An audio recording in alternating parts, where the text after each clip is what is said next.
Good morning. My name is Teresa, and I'd like to introduce myself and three other nurses, Lacey, Alex, and Dan John. Today, we're here to talk about the nurse's role in health promotion. It is a cornerstone to our practice. The principles of health promotion can be applied by nurses at the individual level, the family level, the community level, and the population level. When we do health promotion, we take into consideration the patient's physical needs, their psychosocial needs, and their cognitive levels. When we provide health promotion, we think of it in three different levels: primary, secondary, and tertiary. Primary levels of health promotion include things like vaccines, things that will prevent diseases. Secondary promotion practices are screening diseases early on. That's something like a mammogram or colonoscopy. And tertiary health promotion activities fall in the category of disease management, like medication adherence, physical therapy, and speech therapy. Given that overview, what we'd like to talk in depth a little bit more today, we'll start with Dan John in regards to how nurses have a significant role in helping their patients achieve optimal health. Hey, this is Dan John, and thanks for the introduction. Health is vital for everyone. Health promotion is the process, activities, and programs to improve health. Health promotion empowers people to make health positive choices and actions. It helps healthy people prevent disease, and it is especially beneficial to help patients with chronic disease better manage their conditions. Health promotion contains and manages complications from chronic conditions by making positive lifestyle change. Hypertension, diabetes mellitus, chronic heart disease, chronic disease are prevalent everywhere. Therefore, health promotion has a significant meaning to every family and every individual. Health promotion is a tool to create a positive impact on the patient's health. As health caregiver, nurses play a significant role in health promotion. They give direct care to patients to improve their health, and they endorse health education to promote health. As health caregivers, nurses take care of patients both physically and mentally.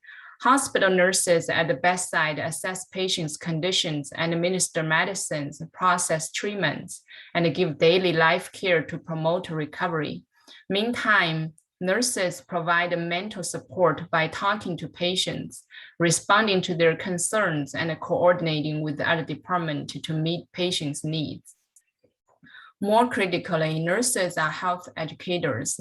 They give health instructions anytime when they take care of patients. According to Sutter 2018, nurses are well suited to provide the necessary antibiotic stewardship education at the point of care. Antibiotic stewardship is the strategies to limit the use of antibiotic to the minimum required conditions. As the author mentioned, nurses have an excellent opportunity to give health education because they are the one who administers the medicine. In the same way, nurses are well suited to provide other health promotion educations as they give direct care to patients. Nurses educate patients on boosting their wellness through simple practice they can incorporate into their daily life. Then, to promote patients' health, nurses keep lifelong self-learning to update their knowledge, which could help them make positive life change of themselves too. And by giving quality care to patients, nurses receive positive feedback at work, which also promotes nurses' health mentally. Nurses are the actual executor of health promotion. Above are my understanding of the significance and the nursing role regarding health promotion. Next, Teresa will discuss her perspective of health promotion. I'd like to give two examples of random control trial studies that were done using Nola Pender's health promotion model to demonstrate how powerful nursing can be in bringing the right education and support to our patients to affect positive behavioral change that results in better health. The first study was one that was done with over 12 weeks with coronary artery disease patients. Every week, the nurse would follow up and meet with the patient, demonstrating exercises, making sure the patient didn't have any questions, was doing the exercises properly. And this was all in the hopes that the exercise, being a modifiable risk behavior for cardiac events, would be improved. And what they found after 12 weeks was that the group that met with the nurses every week increased their exercise from baseline and doubled it. So they went from 3 days a week on average to 6 days a week of exercise, and increased the number of minutes exercising from 50 minutes to 130 minutes. That's very significant. Whereas the control group, who did not receive the weekly follow-ups, did not have a significant change from baseline.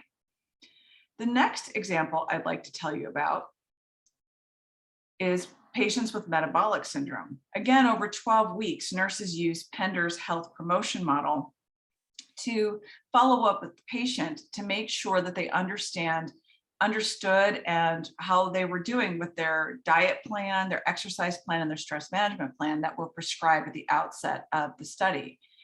And what they found was that just a phone call, these folks were not asked to come back into the office, but a weekly phone call with a nurse for just 5 or 10 minutes actually resulted in significant changes, meaning that the treatment group that got the follow-up calls were more likely to adhere to their plan at the outset than the control group.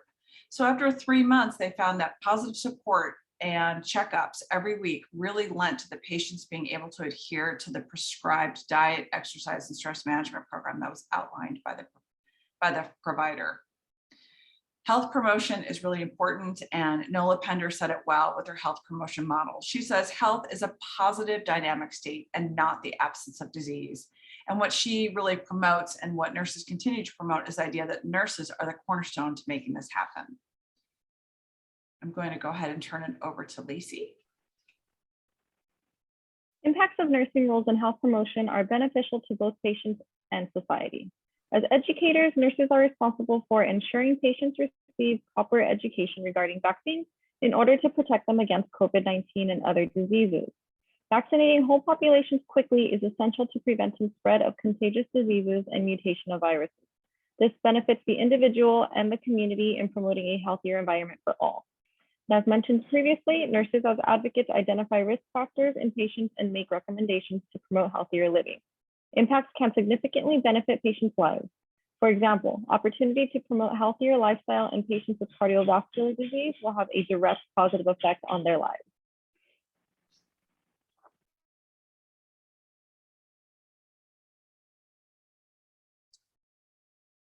What I'd like to go over now is the nursing scope of practice and the code of ethics, which guides our practice.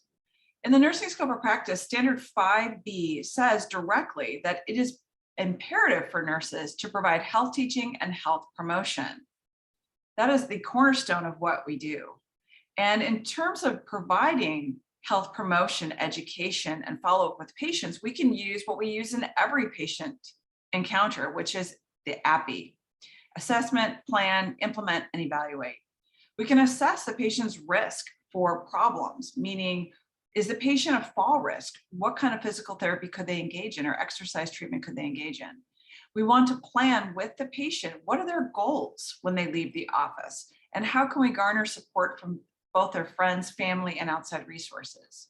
And then we want to implement this care model with them, or this health promotion model, and educate them on the impact of the behaviors that they're engaging in and resources that they can utilize in the community to adhere to the plan. And finally, we want regular follow-up on the effectiveness of the plan. Maybe we have to change the plan. Maybe the goals were a little too ambitious, but really providing that positive follow-up so that the patients can maintain the plan that we've put in place. One of the things that nurses run across with their patients is patients who don't want to make a plan, or patients who don't seem motivated to actually make behavioral changes. The provision 1.4 in the Code of Ethics says patients do have the right to self-determination.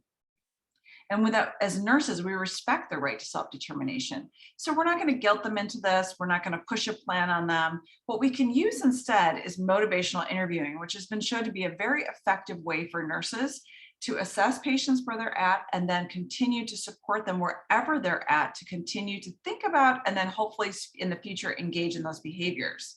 We're not to give up or not to be pushy about it. What we want to do is plant the seeds of good behavioral changes and continue to offer support for patients to engage in them. Next, I'm going to turn it over to Lacey again. The following are some keys and competencies that are significant to health promotion. The first competency we have is patient-centered care.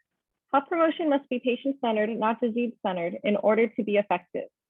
The knowledge needed for this competency is that nurses must be able to assess how diverse cultural, ethnic, and social backgrounds function as sources of patient, family, and community values.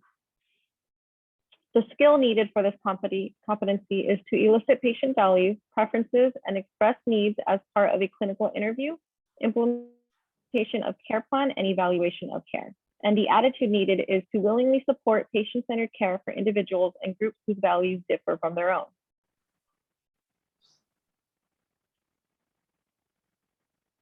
The next competency we have is evidence-based practice. Evidence-based practice is important because it aims to provide the most effective care that is available. The knowledge needed for this competency is to describe evidence-based practice, to include the components of research evidence, clinical expertise, and patient family values in health promotion. The skill needed is base individualized care plan on patient values, clinical expertise, and evidence. And the attitude needed is to value the concept of evidence-based practice as integral to determining best clinical practice. And the last cue and competency that we have is teamwork and collaboration. Teamwork and collaboration is important because it improves patient outcomes by incorporating a team of disciplinaries. The knowledge needed is to describe own strengths, limitations, and values in functioning as a member of a team.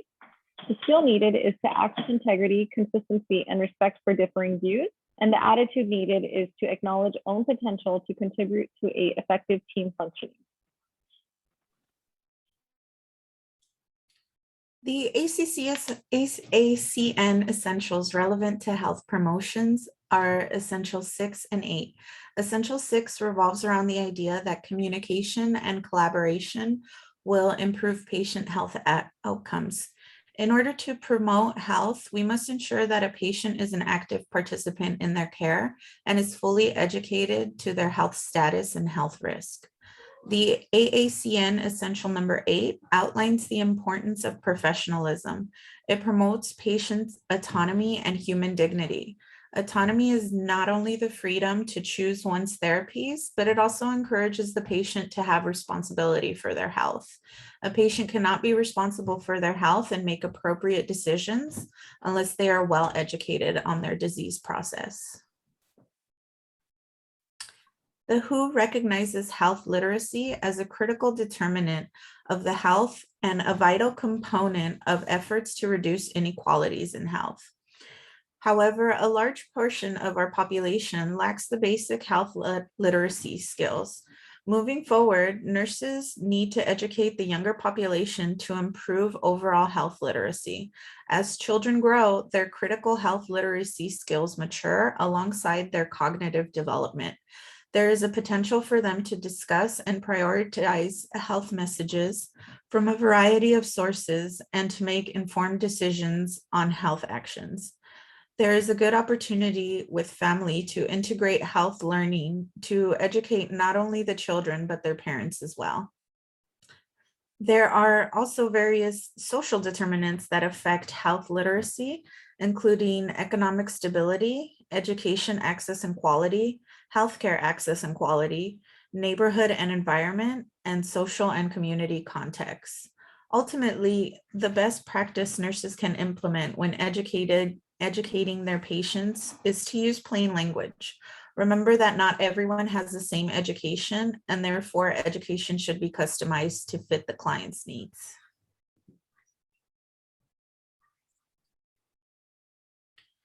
Health promotion is really all about empowering our patients to take control of their lives and health.